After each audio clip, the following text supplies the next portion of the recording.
आजपासून या लाडक्या बहिणींच्या खात्यामध्ये जमा होणार आहे। महिला आणि बालकल्याण मंत्री आदिती तटकरे यांनी ट्विट करत ही माहिती दिली आहे। निधी वितरण प्रक्रिया आजपासून सुरू होणार असल्याचं त्यांनी म्हटलेलं आहे। लाडक्या बहिणींसाठी अतिशय आनंदाची बातमी समोर आलेली आहे। लाडक्या बहिणींना हप्ता कधी मिळणार याची माहिती स्वतः महिला व बाल विकास मंत्री आदितीताई तटकरे मॅडम यांनी माहिती दिलेली आहे। मॅडमांनी काय म्हटलं पत्रकार परिषदेमध्ये तुम्ही हा व्हिडिओ पाहू शकता। आणि ई-केवायसी ऑथरायझेशन झालं की त्यांना नियमित लाभ मिळणार आहे। म्हणजे या ज्या तक्रारी आहेत की 1 महिन्याचा लाभ मिळाला, दुसऱ्या महिन्याचा मिळायला विलंब झाला, तिसऱ्या महिन्याचा त्या ठिकाणी थांबला गेला, तर या सगळ्यामध्ये सरळता आणि त्याचबरोबर सुलभता ही त्या निमित्ताने येणार आहे। त्याच्यामुळे या 2-3 महिन्याच्या कालावधीमध्ये जे लाभार्थी आहेत त्यांनी ई-केवायसी करून घेणं आहे आणि याच्यातून त्यांना फक्त लाडकी बहीण योजनाच नाही तर शासनाच्या वेगवेगळ्या ज्या योजना आहेत ह्याचा सुद्धा पुढच्या कालावधीमध्ये लाभ होण्याच्या दृष्टिकोनातून हे महत्त्वपूर्ण आहे। ही योजना जी आहे ही महिलांमध्ये, लाडक्या बहिणींमध्ये अतिशय प्रिय, लोकप्रिय आहे। महिलांना त्याचा लाभ मिळतोय। कुठेही आम्ही याच्यामध्ये लाडकी बहिणीची संख्या कमी करण्याचा प्रयत्न नाहीये। मी म्हटल्याप्रमाणे ई-केवायसीतून महिलांना रेग्युलरली नियमितपणाने लाभ देण्यामध्ये, म्हणजे ज्या लाभार्थी महिला आहेत त्यांना लाभ मिळण्यामध्ये आणखीन सुलभता येणार आहे। आणि या व्यतिरिक्त पुढे सुद्धा शासनाच्या ज्या वेगवेगळ्या योजना निघतील, एकदा त्यांचं ई-केवायसी झालेलं असेल की पुढच्या काही योजनांसाठी सुद्धा त्यांना ॲडिशनल काही प्रोसिजर्स कराव्या लागणार नाही। अन्न व नागरी विभागाकडनं, पुरवठा विभागाकडनं आम्हाला पिवळा आणि केशरी रेशन कार्ड धारकांचा डेटा त्या ठिकाणी मिळाला। कारण एक विभाग म्हणून दुसऱ्या विभागाचा डेटा ॲक्सेस हा कधीही नसतो, तो आपल्याला त्यांच्याकडनं विनंती करून मागवावा लागत असतो आणि त्यानुसार आपल्याला तो इंटिग्रेट करावा लागतो। त्यामुळे त्यानुसार ही संबंध प्रक्रिया ही सुरू आहे। मला आपल्या माध्यमातून आणखीन एक गोष्ट लाडक्या बहिणींच्या आणि राज्याच्या जनतेच्या समोर पण आणायची आहे। लाडकी बहीण योजना आणायच्या आधी जवळपास म्हणजे आत्ता जे काही 2-2.5 कोटी लाभार्थी आहेत याच्यापैकी 50 लाखपेक्षा अधिक लाभार्थी असे होते ज्यांचं आधार कार्ड त्यांच्या बँक अकाउंटला सीडेड नव्हतं।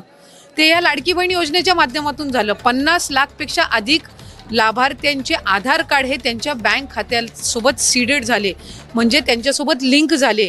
याचा अर्थ असा की त्या ज्या महिला बऱ्याचशा वेळेला आधीच्या योजनांपासून वंचित राहिल्या असतील किंवा त्यांचं अकाउंटच त्या ठिकाणी बँकेचं नसेल, ते याच्यातून त्या ठिकाणी या योजनेतून तयार झालं। अशा बऱ्याचशा योजना आहेत, साधारणपणे 91 अशा योजना आहेत ज्याच्यामध्ये ई-केवायसी हे त्या ठिकाणी रुटीन ही प्रोसिजर आहे आणि तीच लाडकी बहीणमध्ये पण आहे।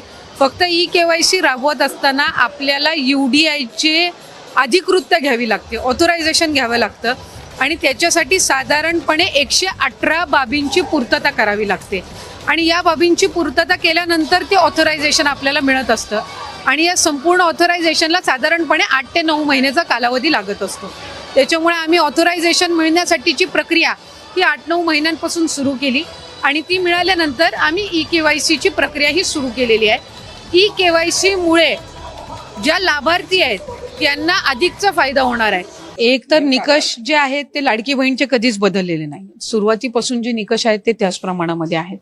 प्रत्येक विभागाकडे आपापली एक रजिस्ट्रेशन असतं, प्रत्येक विभागाकडे आपापला एक डेटा असतो। जसं अन्न व नागरी पुरवठ्याचा आहे किंवा कृषी विभागाचा आहे किंवा माहिती व तंत्रज्ञान विभागाचा असेल, परिवहन विभागाचा असेल, हा जो त्यांचा डेटा असतो याचा कुठल्याही दुसऱ्या विभागाला ॲक्सेस असण्याचं काही कारण नसतं। त्याच्यामुळे महिला व बालविकास विभाग म्हणून आम्ही वेगवेगळ्या ज्या काही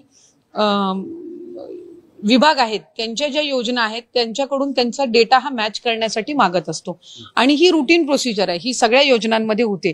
फक्त लाडकी बहीण योजना ही सुरुवातीपासून फारच प्रसिद्ध आहे, ती महिलांमध्येही पॉप्युलर आहे, ती विरोधकांमध्येही पॉप्युलर आहे आणि ती लोकप्रतिनिधी म्हणून आमच्या सगळ्यांसाठी किंवा महायुतीच्या सरकारसाठी सुद्धा महत्त्वपूर्ण आहे। त्याच्यामुळे साधारणपणे प्रत्येक जी स्कीम आहे याचा डेटा व्हेरिफिकेशन, त्यांची ऑडिट, ह्या सगळ्या गोष्टी होत असतात। आता साधारणपणे लाडकी बहीण योजनेच्या मध्ये सुद्धा आम्ही डिसेंबर-जानेवारी महिन्यामध्ये कृषी विभागाचा आम्ही डेटा त्या ठिकाणी मागवला होता। म्हणजे आम्ही मागवला होता खरं तर ऑक्टोबरच्या आधी, पण मधल्या कालावधीमध्ये आचारसंहिता होती विधानसभेची, त्याच्यानंतर आम्हाला तो डिसेंबरच्या अखेरीस जानेवारीच्या पहिल्या आठवड्यामध्ये प्राप्त झाला। मग त्याच्यामध्ये जे नमो शेतकरीचे लाभार्थी होते ते आम्ही लाडकी बहीणमधून त्यांना 500 रुपये आणि नमो शेतकरीमधून 1000, म्हणजे एकूण त्यांना 1500चा लाभ अशा पद्धतीनं त्यावेळेला रुजू केलं। अन्न व नागरी पुरवठाकडनं तर आम्हाला जे शिधाधारक असतात किंवा जे तुमचं पिवळा आणि केशरी कार्ड धारक असतात तो डेटा त्या निमित्ताने मिळाला. परिवहन विभागाकडनं एक काही मर्यादित आम्हाला डेटा मिळाला. IT चा म्हणजे इन्कम टॅक्सचा आम्ही डेटा केंद्राकडून मागवला होता. तो आम्हाला या आठवड्याभराच्या कालावधीमध्ये ती एक आम्हाला अपेक्षित आहे की त्याचं एक इम्प्लिमेंटेशन विभागाकडून त्या ठिकाणी होईल. मधल्या कालावधीमध्ये माहिती व तंत्रज्ञान विभागाने एक 26 लाखाच्या डेटाची आम्हाला माहिती दिली. आता एक गोष्ट आपण समजून घेणं आहे की त्यांच्याकडे जितका डेटा आहे तो सगळा त्यांनी दिला. त्याच्यानंतर आम्ही त्याच्या क्रॉस व्हेरिफिकेशनची सुरुवात केली. आता त्या 26 लाखामधले 2,63,00,000 जे काही रजिस्ट्रेशन झालं होतं याच्यामध्ये सुरुवातीच्या कालावधीमध्येच अपात्र झालेले पण अपात्र ठरवलेले पण बरेच आहेत, कारण तो एक डेटाचा चंक आहे. तर त्याच्यातले त्या 26 लाखामधले 26 लाख काही बाद नाही झालेले आहेत. त्याचं आम्ही क्रॉस व्हेरिफिकेशन ची प्रोसिजर आम्ही केलेली आहे. अंगणवाडी सेविका, मदतनीस या ग्राउंड लेवलवर जाऊन त्यांनी प्रत्येक ठिकाणी व्हेरीफाय केलेलं आहे आणि ती आमच्याकडे साधारणपणे ह्या एखाद आठवड्याच्या कालावधीमध्ये ते सगळंच आमच्याकडे जे काही एकत्रीकरण आहे त्या सगळ्या जिल्ह्यांचं रिपोर्टचं तेही आम्हाला प्राप्त होईल आणि त्यानुसार जे पात्र लाभार्थी आहेत त्यांना लाभ त्या ठिकाणी सुरू राहणारच आहेत आणि त्या डेटामधले जे अपात्र आहेत जी काही असतील 2-4 लाख 5 लाख जी काही असतील त्यांना निश्चितपणाने त्यांचा जो लाभ आहे तो त्या ठिकाणी जो थांबवण्यात आलेला आहे तो कंटिन्यू तसाच राहील, म्हणजे तो पुढेही थांबवण्यात येईल. ज्या गोष्टीचा तुम्ही उल्लेख करताय ही कुठल्या तरी एका रॅन्डम पोर्टलनी फेक तयार केलेली बातमी आहे आणि माझी प्रसार माध्यमांना मनापासून विनंती आहे की आपण एखादी गोष्ट आपल्या वर्तमानपत्रामध्ये किंवा आपल्या माध्यमांच्या चॅनल्सवर दाखवत असताना त्या गोष्टी क्रॉस व्हेरीफाय करणं आपण फार गरजेचं आहे.